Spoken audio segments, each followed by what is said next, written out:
Assalamualaikum warahmatullahi wabarakatuh. Jumpa lagi dengan aku Eko di channel Giarta Production, channelnya Petani Masa Kini.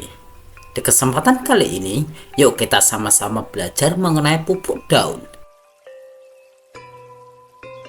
Jika sudah mendengar kata pupuk daun, pasti timbul di benak kita pertanyaan-pertanyaan mengenai pupuk daun ini. Apa sih pupuk daun itu? Dan apa saja fungsi pupuk daun? Lalu, apakah pupuk daun lebih efektif dari pupuk tabur? Dan kelebihan pupuk daun memangnya apa saja sih? Nah, untuk menjawab pertanyaan-pertanyaan itu tadi, akan saya jabarkan satu persatu di video kali ini. Jadi, tonton terus videonya sampai selesai agar tidak ketinggalan informasi pentingnya.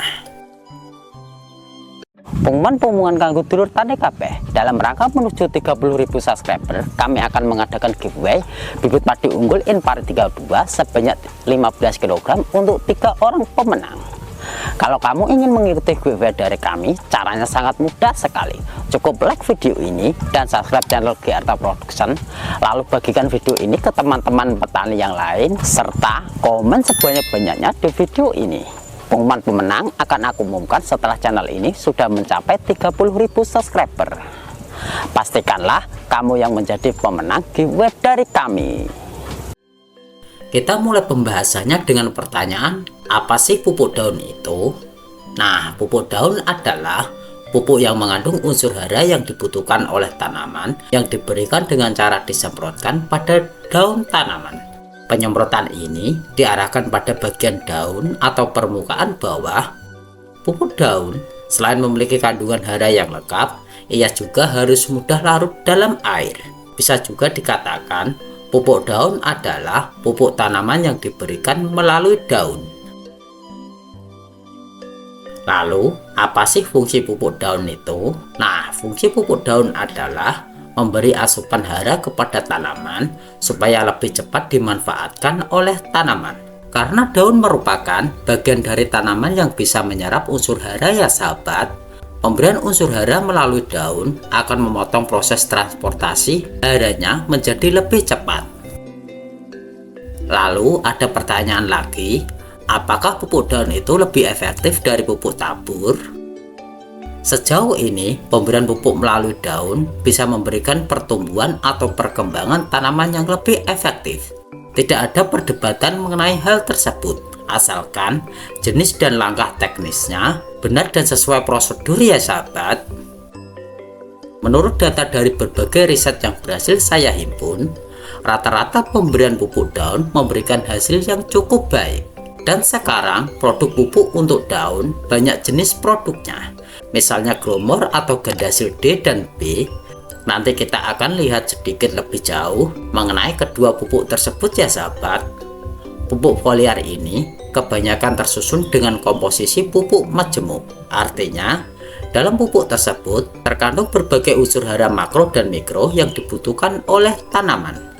Misalnya saja untuk Gandasil D, selain ada unsur makro seperti NPK, ada juga unsur mikronya. Dengan komposisi yang majemuk, hal tersebut membuatnya lebih praktis. Bisa dibayangkan kan, kalau harus menyemprotkan pupuk nitrat, pupuk kalium, dan fosfat sendiri-sendiri, bisa merepotkan dan menyita banyak waktu. Meskipun secara teori bisa, tapi itu jarang dilakukan ya sahabat. Teorinya begini, sekarang ada pupuk grade hidroponik yang sangat mudah larut dalam air.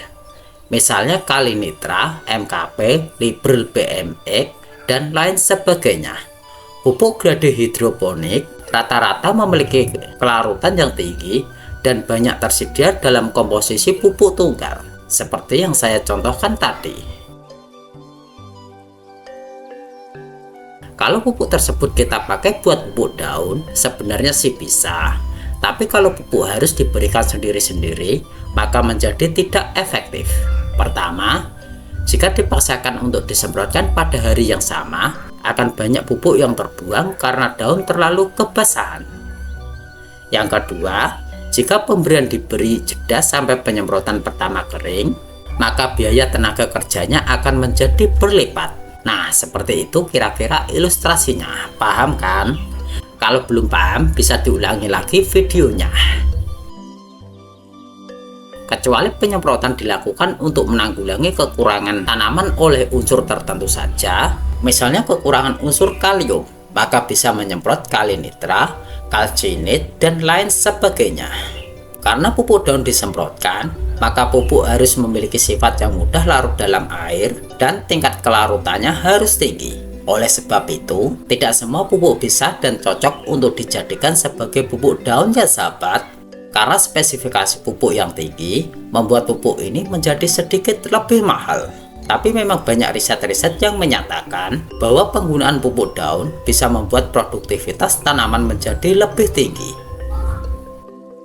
Lalu pertanyaannya kemudian, kalau memang tanaman bisa menghasilkan lebih banyak, kenapa pemupukan tidak dilakukan secara foliar saja dari semai sampai panen? Ya gimana ya, bisa saja sih seperti itu. Tapi kalau lihat penjabaran yang akan saya sampaikan ini, mungkin bisa menambah bahan buat brainstorming. Lalu, kelebihan pupuk daun memangnya apa saja sih? Nah, kelebihan utamanya adalah pemberian pupuk melalui daun atau foliar application bisa membuat tanaman menyerap unsur hara lebih cepat. Dalam hitungan hari, bisa langsung terlihat hasilnya ya sahabat. Contoh untuk kekurangan unsur hara tertentu. Dengan diberikan pupuk secara foliar, hasilnya bisa cepat terlihat. Tapi kan bertani tidak hanya tentang pemupukan saja, masih banyak hal lain yang harus kita perhatikan. Ada persoalan hama, penyakit tanaman, gulma, dan pengairan. Di antara persoalan tersebut, ada yang harus pakai penyemprotan juga.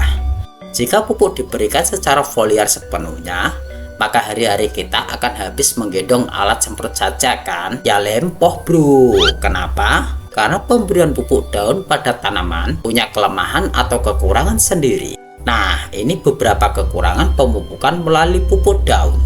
Pupuk daun mudah tercuci dan hanyut oleh hujan atau embun. Ini karena unsur hara pada pupuk tersusun dari senyawa yang mudah larut dalam air. Dengan demikian, kemungkinan pemberian pupuk daun tidak cukup hanya sekali saja ya sahabat. Pemberian pupuk daun harus dalam jumlah atau konsentrasi rendah. Dosis pupuk yang terlalu pekat akan membuat daun tanaman menjadi gosong.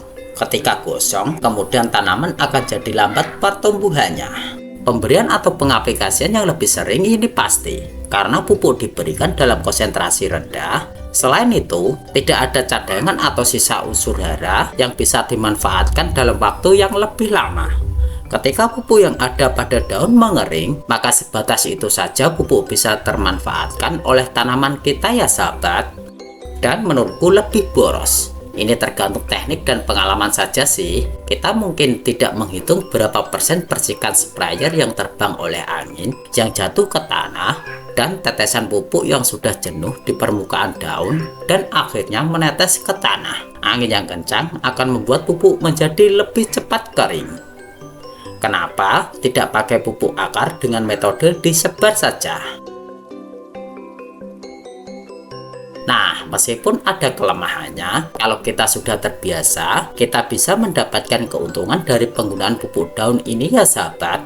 Ibaratnya, kita bisa memotong alur pendistribusian unsur hara menjadi lebih pendek, karena tidak menunggu distribusi unsur hara dari akar melalui batang tanaman terlebih dahulu. Apakah daun bisa langsung menyerap unsur hara? Tentu saja bisa. Unsur hara dalam bentuk senyawa ion bisa masuk ke sel-sel daun melalui kutikula dan stomata daun. Penyerapan ion-ion unsur hara pada daun terjadi melalui mekanisme pompa. Mekanisme ini menyebabkan terjadinya peningkatan aktivitas selular dan respirasi yang mempengaruhi meningkatnya penyerapan oleh sistem vaskular sebagai respon dari meningkatnya kebutuhan air di daun. Dengan mekanisme penyerapan melalui daun yang lebih cepat, kekurangan unsur hara tertentu menjadi lebih mudah dan lebih cepat teratasi. Efeknya bisa teramati dalam waktu sekitar 2 hari ya sahabat. Berbeda dengan pemberian pupuk akar yang mungkin akan membutuhkan waktu lebih lama.